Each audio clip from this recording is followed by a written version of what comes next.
Hello everyone, কি অবস্থা, কেমন আছেন সবাই? আশা করি অনেক ভালো আছেন।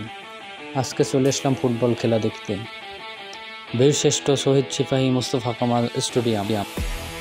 আজকে যে দুটি দল অংশগ্রহণ করেছে, ফরাসগঞ্জ স্পোর্টিং ক্লাব বনাম nursing sports academy.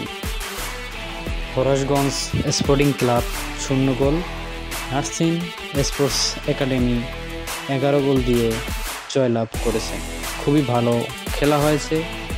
Nursing sports একাডেমির বেশিরভাগ প্লেয়ারই জাতীয় দলের।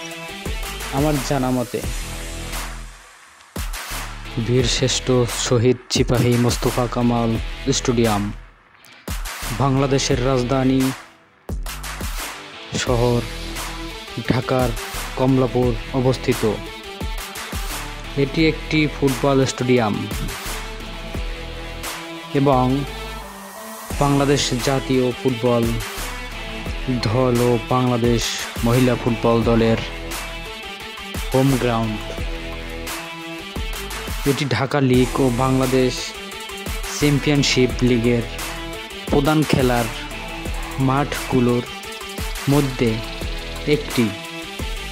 2013 সালে এই ভেন্যুকে বাংলাদেশ ফুটবল ফেডারেশন বাফুফে এর কাছ থেকে 20 বছরের জন্য লিজ দেয় জাতীয় ক্রীড়া পরিষদ। এটি দেশের একমাত্র স্টেডিয়াম যেখানে পুরো মাঠ কৃত্রিম ঘাসে আচ্ছাদিত। হাজারো দর্শক গ্যালারিতে দাঁড়িয়ে ফুটবল খেলা দেখতেছে। এর মজাই আলাদা। আপনারাও চলে আসতে পারেন। খেলোয়াড়রা হাফ টাইমের পরে তারা বিশ্রাম নিচ্ছে, পানি খাচ্ছে, এক প্লেয়ার শুয়ে পড়ছে। ধন্যবাদ সবাইকে।